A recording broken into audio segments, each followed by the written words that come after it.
Behind me might be one of Mzansi's cheapest RUNX, and we're on a mission to make this a very budget-friendly build of less than 50,000 Rand. This is my cheap Toyota RUNX that I got as a non-runner for a complete steal. And I have challenged myself to buy, fix, and give away this Toyota RUNX at a cost less than 50,000 Rand. Now, even though it drives, I'm driving a 10,000 Rand car, boy!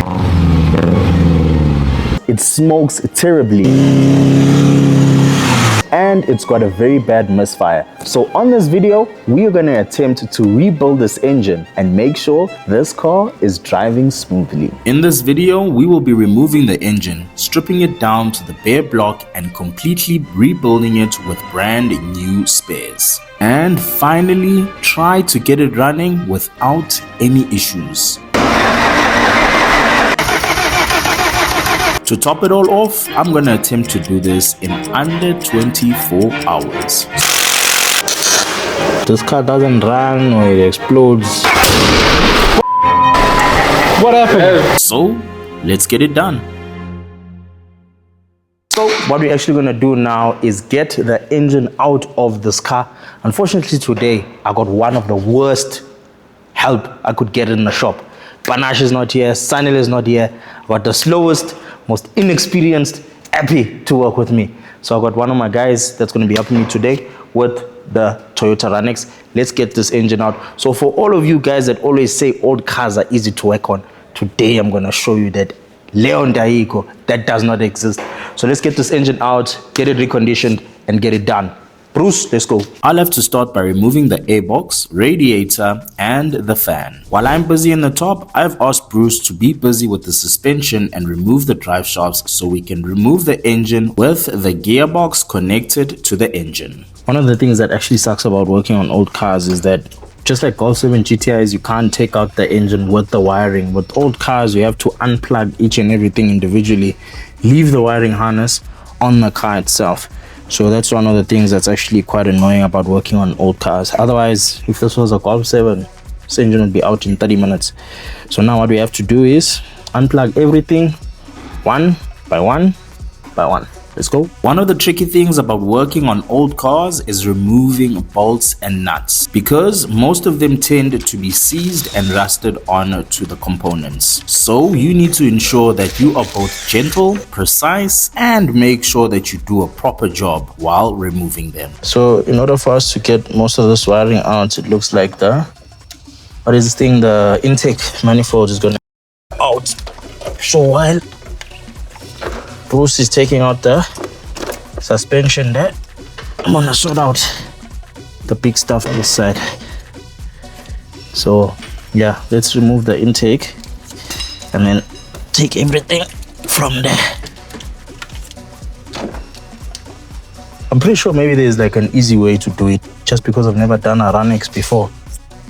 I don't know. I've done cylinder head overhauls on these things, but like it's never like a full recon on it. So this one gonna be like a bit of the first time type of thing. But yeah, in this trade you learn every day. You won't know all of the cars, but you can attempt to know all of the cars. So that's the throttle body out. Now we're gonna take out the intake manifold. With the air intake removed, we have now got more space to unplug the wiring. So this is actually what we were looking for here, the wiring that was underneath the intake manifold. So we're going to unplug that, carry on with the graph and take this thing out. I would say halfway through getting all of the wiring done. I think we might just maybe replace the wiring on this car. That's if I can find like a new set for this car, because this wiring is chopped. It's really bad. It's in like the worst condition. So I wouldn't want to put back wiring that is in such bad state, but it's still okay. It still can work, but I'd really love to put a new set of wiring. If you got it, no way we can get it, hit me up. But I'm also going to check with the agents.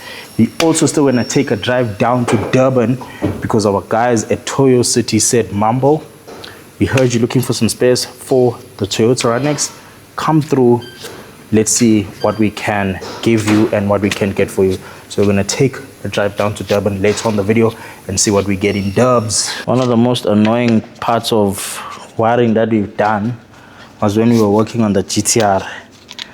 I don't know what we couldn't find. You remember on the bumper? Yeah, it was on the bumper. It was the PDCs or the crash sensor, something. Sensor, That thing made me really mad. Yes. And we looked everywhere except for on the old bumper. Yeah. So now we're gonna remove all of the water pipes, aircon compressor pipes. Once that's done, then we're gonna remove the hydraulic lines for the brake fluid and the clutch master or clutch slave. Then remove the mountings, then take this thing out, go to sleep. Well, not go to sleep, strip the engine down, rebuild it, put it back. All that nonsense. So let's get it done. Now let's remove these pipes that are in the way, like these heater core pipes, which are responsible for your heater to operate on your vehicle. These heater core pipes circulate the coolant from the engine to your heater core inside. Before we remove the pipes, just wanted to check if we had any gas. Looks like the system doesn't have any gas, so we're gonna remove the pipes now. The gas that I was talking about is aircon gas. It's very important to remove the aircon gas from the system before removing the aircon pump. What I'm currently removing right now is what actually pushes your clutch in. Every time you press your clutch, your hydraulic clutch slave. When you press in the clutch pedal, it pushes fluid through a pipe called a clutch slave cylinder. The pressure from that fluid makes a small rod inside the clutch slave move. That rod then pushes the clutch fork or releaser bearing, which separates the engine from the gearbox. And that's what lets you change your gears smoothly. When you release the pedal, the pressure drops and the rod retracts back and the engine reconnects to the gearbox so you can get sufficient power and drive again. So while I'm busy removing the engine mounts, Bruce is going to be busy doing the hard part, which is removing the exhaust from the bottom. Right now, got a storm in Joburg. Very bad weather with noise, rain noise, so probably gonna do voiceover from now. So let's carry on with the video. Get this engine out, get this engine reconned. We've got all the mountings removed and now we are able to begin removing the engine using the engine crane.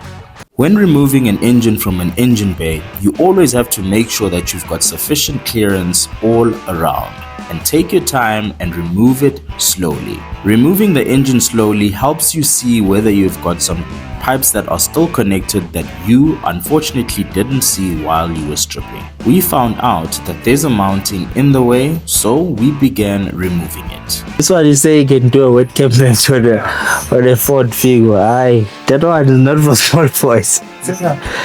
Even myself, it gives me a problem sometimes. Have to make sure I focus, but you'll do a lot of them. I've done more than 10. Since I came. Aye, nice. Hey. Listen back, that was. Aye. Wet belt. That one makes grown technicians cry. I got my APSA. You can do it now. And now the engine should come right out. What you watch on YouTube? Matt Armstrong. This other guy named Chris Fix. This other guy also named Legit Street Car. Yeah. Okay, you must go work for them, okay? So last day today.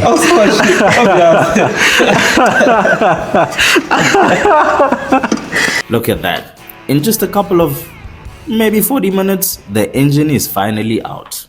Alright, now that the engine is out, all we have to do is recondition this engine. Make sure that everything is umnandi on it and it's not smoking anymore. So one thing a lot of people actually always ask me is that, Mambo, since I've got my engine reconditioned now, can I put my mileage all the way back? Or if we remove the engine and put a brand new engine, they're like, shouldn't we reset the mileage? So if you are buying a second-hand car, guys, not just buying a car from an auction, always make sure you do a car vertical check on your car, just so that you can see the true history and the true mileage of the car. You can take full advantage of Car Vertical's user-friendly platform by simply using our promo code, which is MAMBO20, and you can get a 20% discount on your next car vertical check. Let's take this Toyota RUNX as an example. From the car vertical report, we can tell that it has been in an accident before. We can also see that the mileage has been rolled all the way back. Car vertical also provides some images of any previous accident damage that the vehicle had in the past, as well as any information if the vehicle has been ever stolen before. Remember, buy smart, use car vertical. Back to the video. We are going to strip this engine down to the bare block because we are completely overhauling this engine. Before we do all of that, we have to remove the gearbox from the engine. First, the starter. We can now successfully disconnect the gearbox from the engine. Next, the clutch and pressure plate. We can now place the engine on the engine stand. So now let's get this engine stripped and see what's wrong. Now that they have put the engine on the engine stand, let's get the tappet cover, cylinder head out in a jiffy. Right, so tappet cover on this one held by 10mm screws. So we're just gonna get these out, then you're gonna get access to the internals. First thing we'll have to remove is the tappet cover.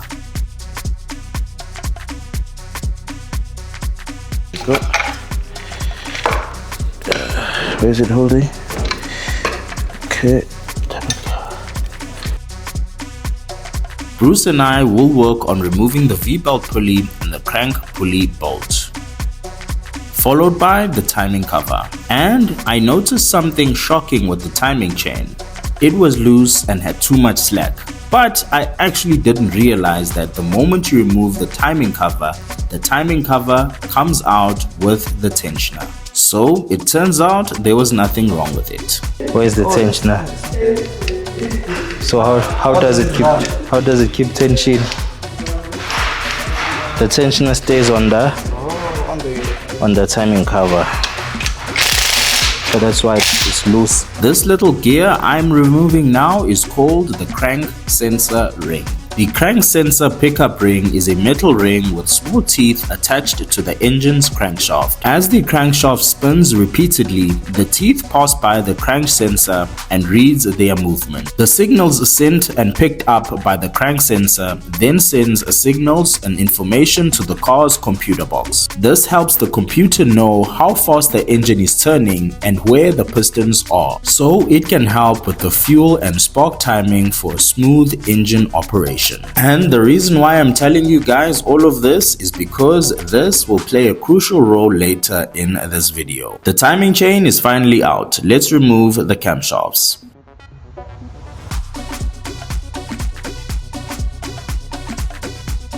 It's not fun, this one. Doing projects like this, not fun.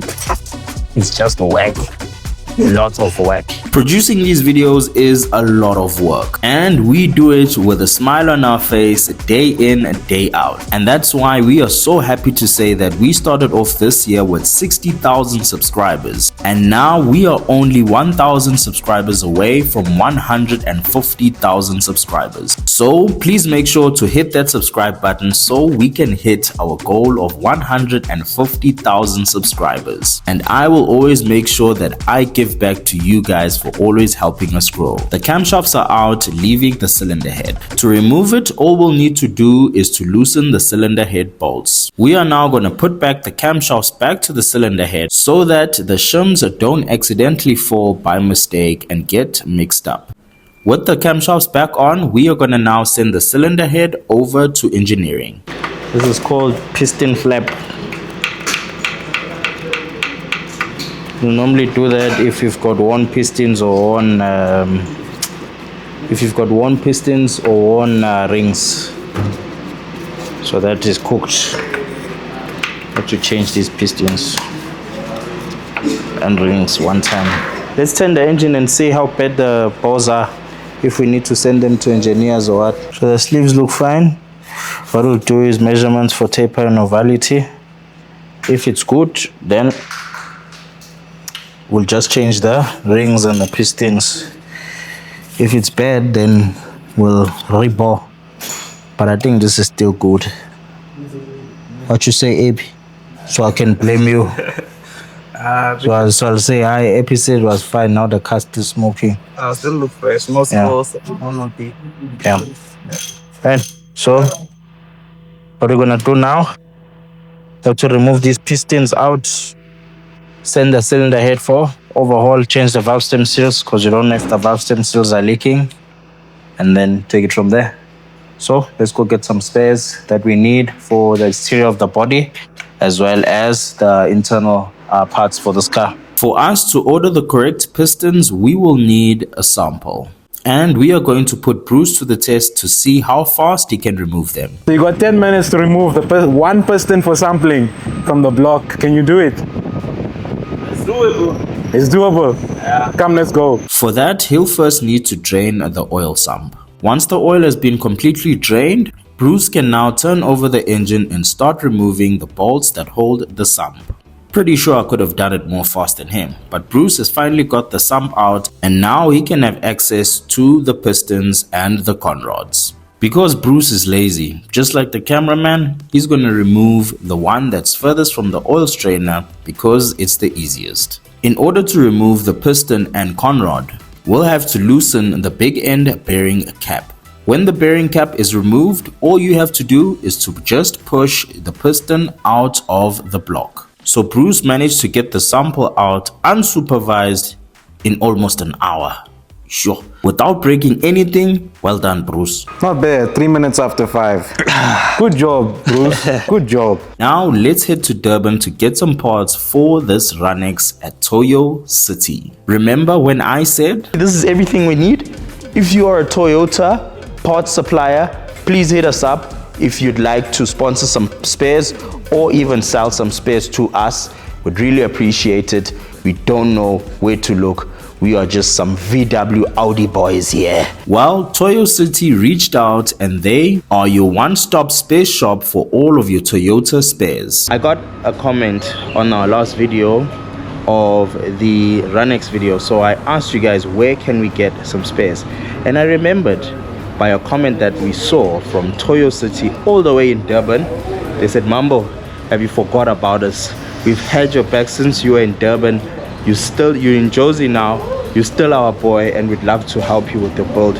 And I've made it all the way here, and check this out. They've got everything that we need. We've got the rim, tire, bumper for the RUNX, center console, the cables as well, fender liners, bumper slides, the back window, that very cracked back window. We got it at Toyo City. We've got the switch. As you know, one of our switches is not working. They even threw in the back windscreen wiper. And my friend Mohammed from Toyo City even took it a step further, and he said, Mambo, you're doing a great thing. We would love the whole of South Africa to know that they can buy parts from us, and we will also courier. So I think that's also a separate fee or whatever the case is, but I'll find out from Mohammed and I'll let you guys know. But before all of that, let's go check out what they also have here at Toyo City. Let's go. Toyo City is conveniently placed at 294 Flower Road in Jacobs, Clearwood. Be sure to check them out if you need the best Toyota spares. Yes. South Africa sanibonani, South Africa sanibonani, South Africa sanibonani. Echo City sanibingelela sithi sanibonani bafowethu. Ngibingelela umthokozisiwe Edward njenganjalo ukuphuma eToyo City bafowethu. Nginomambo ke namhlanje kanza kwethu. Nginomfowethu namhlanje umambo naye usazoshaya isipani bafowethu ke. Uzokwenza into zakhe bafowethu. Uzaneni ke kanza kwethu ke. Nizoyitholela izinto zenu njengoba nibona la ayikho into esingathi ayikho. Yonke into ikhona. Uma ngabe ungezi uyibambezela wena. Mina ngathi mambo phe wabo. You heard it from Baba Umtogozisi there. If you need anything there, just ask for him. He'll make sure he finds the part for you, no matter how hard it is. He'll dollar. I don't know how many times and how many parts they gave us. They said, Mambo, we're gonna dollar for you for free. Just make sure you spread the word about the good guys at Toyo City that we are here to help you. Danko. With all of these parts from Toyo City, we'll definitely be able to get this RUNX running once again. This car probably has a whole decade's worth of grime and dust on its engine. So we're gonna have to clean it and all of the parts. We'll have to start off by cleaning the block and all of the silicone that is around and near the cylinders. And we will do the same for each side of the block. Next, we will use the special engine degreaser to spray the block to eliminate all of the contaminants on the block.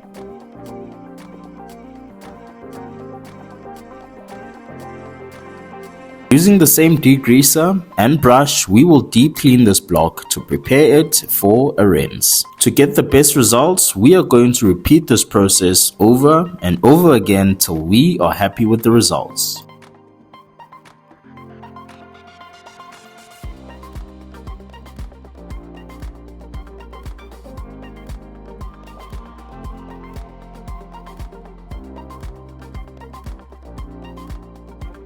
Now let's clean the timing cover and the tappet cover.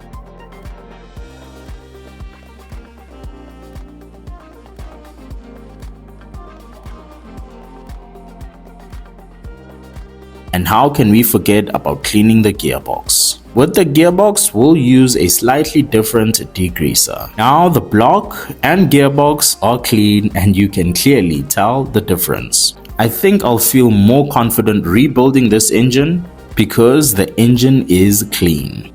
It's always important after cleaning your engine to put a layer of oil inside of your cylinders and around the engine to prevent it from rusting, as some chemicals can be a little bit too harsh on your engine. This engine block almost looks kind of brand new.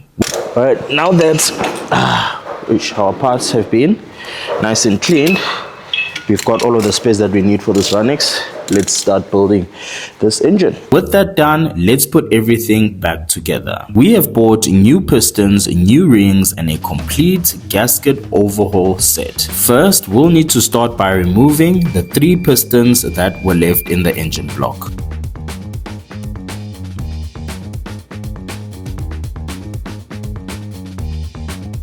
Let's flip it around and unbox these new parts. These new pistons will fit perfectly fine on the old connecting rods. Before beginning any rebuild, if you aren't getting parts from the agents and those parts aren't standard, it's important to use a vernier caliper, just to ensure that most of your parts that you are reinstalling onto your engine are the correct size and the correct specifications. And after checking, I just saw that we might have hit our first hurdle with this rebuild. So sometimes you get oversized pistons if the block of the car has been rebored. So in this case, it looks like the pistons are the same. However, our big end bearings looks like it is a different size and it's not a standard size. So yeah, we'll see. Our big end bearings are not the correct size as the original ones that were on the engine. We saw that the engine did not have standard big end bearings and we bought standard big end bearings. So we will order the correct ones. In the meantime, let's disassemble these pistons and conrods. The piston and conrod is held together by a gudgeon pin. And to remove the two apart, all we have to do is remove a circlip and slightly tap the gudgeon pin out. Once the pin is out, the piston should come right off the conrod. This is our new gudgeon pin so that it fits nicely into the, what is this one, AP? The conrod, yeah. So it fits nicely onto the conrod. So if it's not the same size as the old one, there'll be play here. So you're learning AP? Yeah, so if it's not the same size, must always measure. When you're rebuilding an engine, must have this thing here, vernier caliper.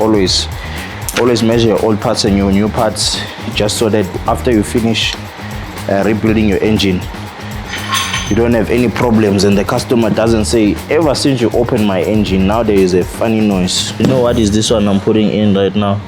Yeah, it's a log. It's a log. What is it called? The gudgeon pin circlip. Oh, gudgeon pins. Gudgeon pin? Circlip. Yeah, gudgeon pin circlip. It prevents the gudgeon pin from exiting, yeah. You know, one day we've rebuilt an engine with Sanel. We forgot to put the C-clips. Car was running, and then we saw the C-clips in a line. So we stripped it again. Imagine. One thing you must be careful of, the direction of the conrod must always be the same. You see, for this one, the mark, this needs to face the front of the engine. This is the mark for it. The piston as well, this dot needs to face the crank pulley, the front of the engine. Now that you guys understand the components, we are going to start removing all of the gudgeon pins and circlips and reassembling the conrods with the new pistons. With Bruce's help, we have got all of the pistons and conrods ready, and now it's time for us to install the piston rings. However, this is the moment where we ran into another hurdle. We realized that the new piston rings aren't sitting flush with the new piston. If the rings are too loose or too tight, it may cause poor compression in the engine. After placing the rings into the cylinder, we noticed that both of the new and old piston rings were incorrect for this car. The gaps are too big. So look at the gap between this one and the gap between this one. So they had the wrong rings. They had the wrong rings in the car. Meaning whoever worked on this engine before did not put in the correct spares. So we had to rush to get the correct piston rings. Now we can start placing the new piston rings which actually fit this time around. Some of them they write which one is the top, which one is the bottom, you see. So this needs to face the top so that it can scrape properly. Don't just put. You have to check always. Put it the wrong side around, you'll have hard start issues, or you will have issues of low compression, or car will smoke as well. If it's not written, then it doesn't matter. So this one, no writing, it's the same. There's no curvature, there's nothing on the piston itself, on the ring. So it goes both ways. Mustn't be on the same line, Ganje. Must twist them. Alright. Cool, let's finish all of them and then put them in my car.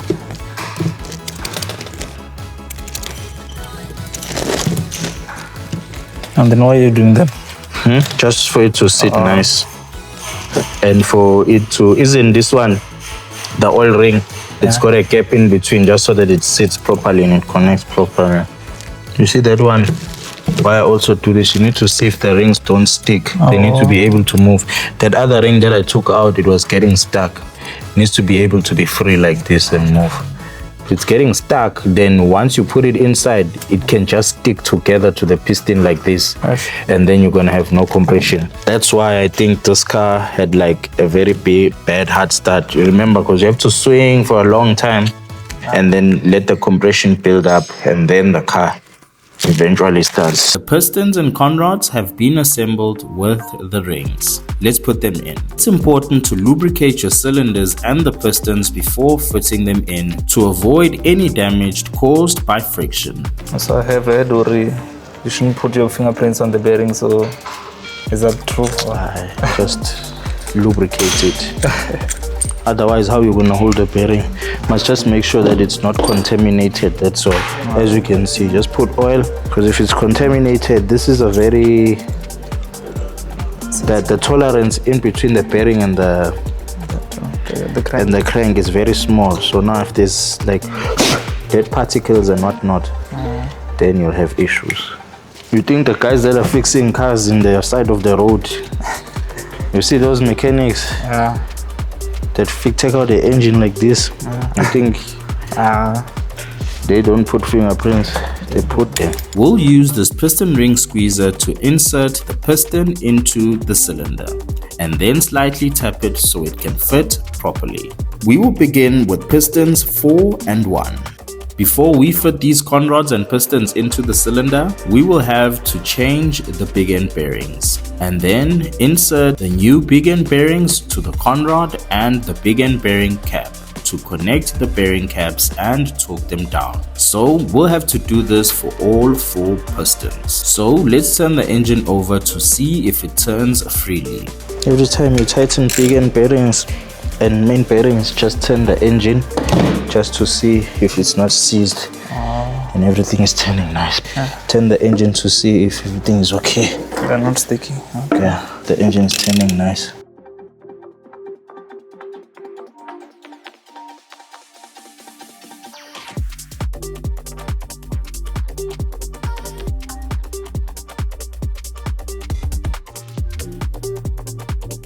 The cylinder head is finally back from the engineers. Let's get it fitted. Before installing the cylinder head, we're going to have to remove the camshafts and reinstall them once the cylinder head has been torqued down to the block. When placing your cylinder head to your block, it's always important to make sure that your cylinder head lines up properly with the dowels on the block. With that successfully done, we can now put on our head bolts. I always lubricate my head bolts when I'm about to torque down a cylinder head. My journeyman say putting oil on the head bolts. You can get hydrolock. So If you put on there, on the hot bolts, when you're torquing, you get hydrolock, meaning the oil will go down and then you'll feel the bolt getting tighter before it reaches down. see, in my experience, if you don't put oil, sometimes you keep hearing the bolt go as you are tightening it. So sometimes you snap. So putting some oil, it just helps it, because you see how dry this is. You see how dry it is, the cylinder head. They wash it with chemicals, so is the block as well. So if it's like metal to metal like that, I don't know, sometimes it will break, the bolt will break. It's good practice to put oil onto the bolts. On the bolt, just so that it goes down nicely and you don't risk it breaking. But if it works for your journeyman like that, you can do it like that. But all of my engines, I lubricate. Let me know in the comments what you do, how you prefer. Let's tighten down these head bolts. Right, so what we're going to do now is torque down the cylinder head bolts. So for the Toyota RUNX, it actually takes 60 Newton meters total and then 190 degree turn. So we'll divide the 60 Newton meters into a 30 first. So we'll first do a 30 Newton meter, then we'll do a 60 Newton meter.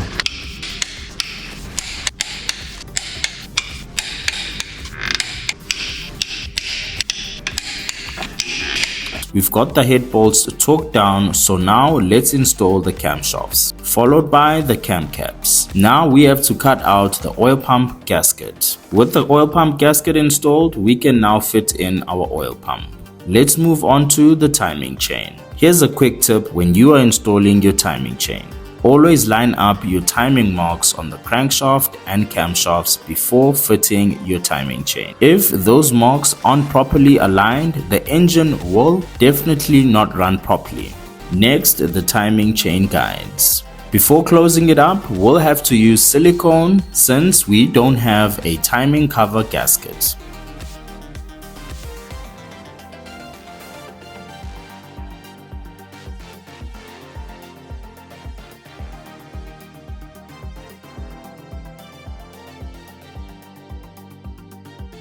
With all of that done, we will now install the water pump. There's still quite a few things to install, like the crank pulley. We won't put everything back into the engine because some parts need to be installed once the engine is in the engine bay. We will install the exhaust manifold since we removed the engine out of the engine bay with the manifold connected. Next, the aircon pump. Now we'll just turn the engine over to tighten the oil strainer. And then we are going to fit our new oil filter. Now let's seal off the lower oil sump. Now that the oil sump has been installed and sealed properly, let's turn over the engine and install the tappet cover.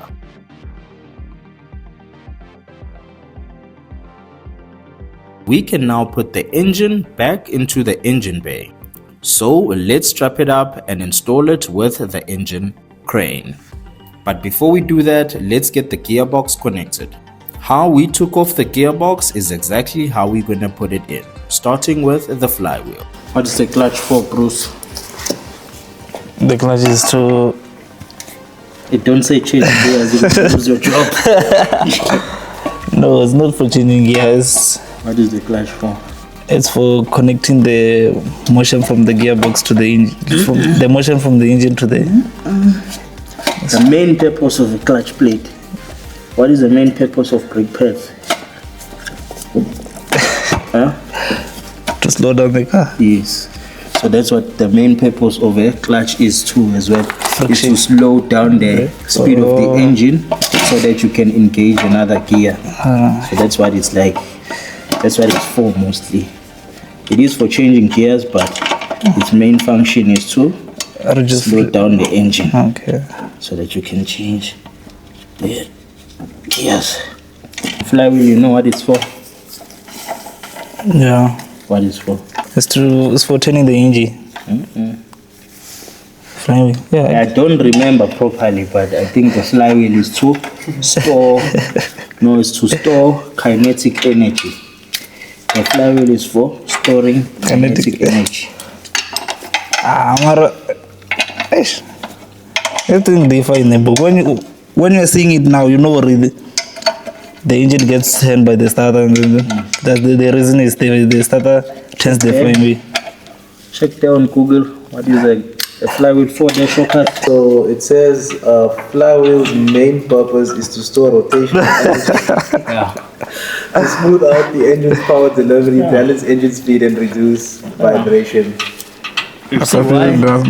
You see why I'm the boss? And you're Now let's put the gearbox back on and tighten the bell housing bolts. Let's lower this engine down onto the tire so we can fit the starter.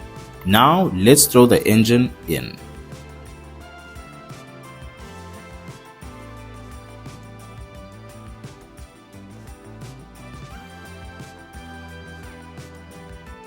With the engine successfully fitted, we can now install the remaining parts. Right, engine's finally in the car.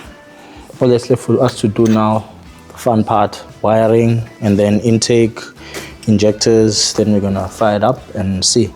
So I truly believe that this car had a hard start mainly because of the rings that the car had. The car had low compression. So it actually explains the revving, how very unprogressive it was. So yeah, right now just got our fingers crossed that everything's going to be okay. Also, in the cylinder head was with the engineers, they actually said that one valve wasn't closing properly. That could have been the cause and the reason for the misfire. Maybe it wasn't the injector, but we will see once everything's closed up. Let's go.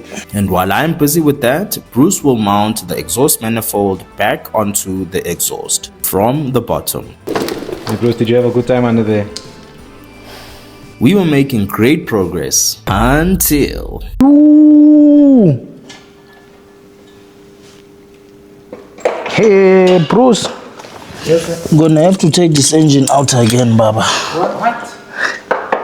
The idler. What's an idler? Which one? This one, the tensioner. This bolt is too long, it's not gonna fit there, the space is too small. Which one, sir? This one. Gonna have to try and make a plan. If we can't, engine must come out again. We completely forgot to install the tensioner and idler, which is very difficult to install if the engine is in the engine compartment. The idler is a wheel or pulley in an engine that does not require any power to run. It simply keeps the belt or cam belt running smoothly. It helps guide the movement, reduce slack, and prevent the belt from slipping off when the engine runs. And without it, the engine won't be complete. So now we'll have to take a few steps back. We will have to remove the engine mountings again so that we can try and create more space to work on this engine tensioner and idler. After some adjustments, we managed to get the idler and tensioner connected easily. And now back to where we left off. And now we are busy doing the wiring, which looks like a complete mess right now. To complete this engine, we'll have to install this intake manifold. Now let's install the coil packs and the spark plugs. Next, the throttle body and accelerator cable. The airbox can finally go back with its new air filter. So we're gonna have to change the knock sensor, but because we want to start the car now, we're gonna just leave it broken there because we want to see if everything is good. So the knock sensor, what it'll do is it might just tell the car into limp mode. If it's broken, it's not gonna cause the car not to start. Most important thing is to see if we were victorious in terms of getting the car to stop smoking and stop having a hot start and just have its full power. So yeah, still quite a few things to do here and there. See as well if we can get a new loom, because this thing looks like, you know. So yeah, comment down below if you got a loom, a fresh one or a new one for this RUNX, because I'd love to change that as well. Just make sure everything is you know. But nonetheless, we operating, almost done. Now for one last check underneath and to connect the crank sensor. And now let's get some oil for Toyota RUNX. Considering the high mileage of this vehicle, we will be using Castrol 10W30. And since this is a tri-fill, we will be installing 4 liters into this vehicle. Put the oil, put the battery, start it up. Been graphing way too long now. Hungry. Even the epi looks like he's gonna faint now. Got 2 computer boxes for this car now. A new one, which is this one, and the old one, which is this one. So I had sent the computer box in for repairs, mainly because the car had a misfire on cylinder number 2 or 3. And now when it went to the engineers, they said that the valve was open. So could happen that there was nothing wrong with this thing. So we're going to put in the old one first. If it still has a misfire, then we'll put in the new one. If the misfire is sorted out, then we also had a computer box issue. So let's put in the old one first. With the wiring complete, we can now plug in the computer box. Pour in some liquid gold, Castrol. So of course we can't run this car without some proper oil. Hopefully it'll even stop smoking. So right now I'm gonna attempt to start this car after the engine rebuild, and hopefully all goes well. If this car doesn't run or it explodes, this one here is the problem. Cause me, every time I build my engines, only good times. So I invite all of you guys, if this car doesn't start, we all come and beat up Bruce, because he's to blame. Now it's the moment of truth. After 24 hours of grueling labor, let's finally see if she starts.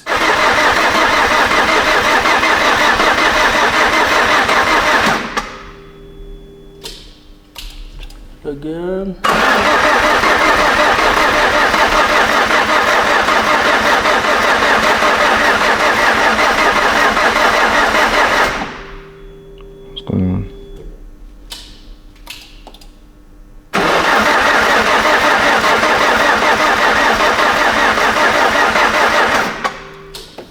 Give it some motivation. Bring some quick stuff there or cup cleaner.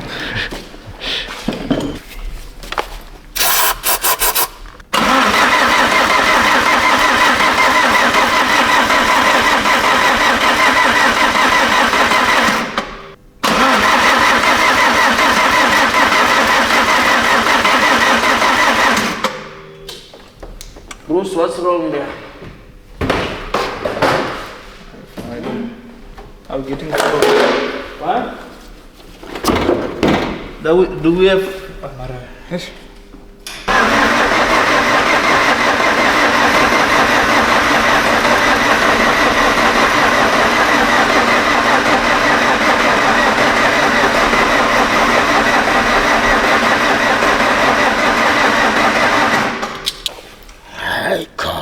What didn't we put back, Bruce? Swing. No spark.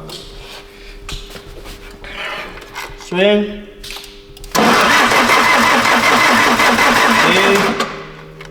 Okay. Brothers, no with this car. Okay. The crank position sensor is plugged in. Everything is on, everything is on Monday. I think what we'll do is we'll just put in more earths. This car had spark before stripping it, and now there's no spark. Clearly, there must be something we did wrong. We'll add some extra earths onto this vehicle to see if it helps. Still no spark. Swing. What happened, Keegan? Still, it cranks but won't start. I can't simply understand why we can't have any spark on these spark plugs. Shortcuts. Kuduma upotiane. What does that mean? It's blank in my head, boy. Don't know what to look for. Either timing is off or we didn't put the pickup for the crank pulley right. Because if that one is not put in right, you will experience problems like this. Maybe we put it wrong side round, or right side round, or upside down round. Whatever way we put it, something is wrong. Bruce, any ideas?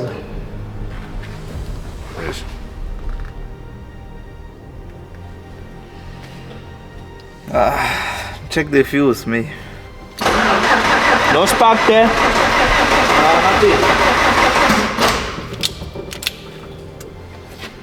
No spark.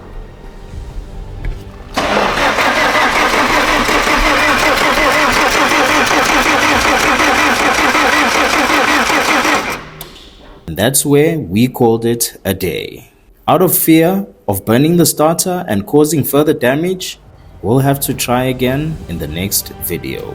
This is where we leave the video for today. Unfortunately, after 24 hours, we weren't able to get this RUNX started. Yeah, this thing, it broke off. It Broke off. Oh, I can see. So it doesn't.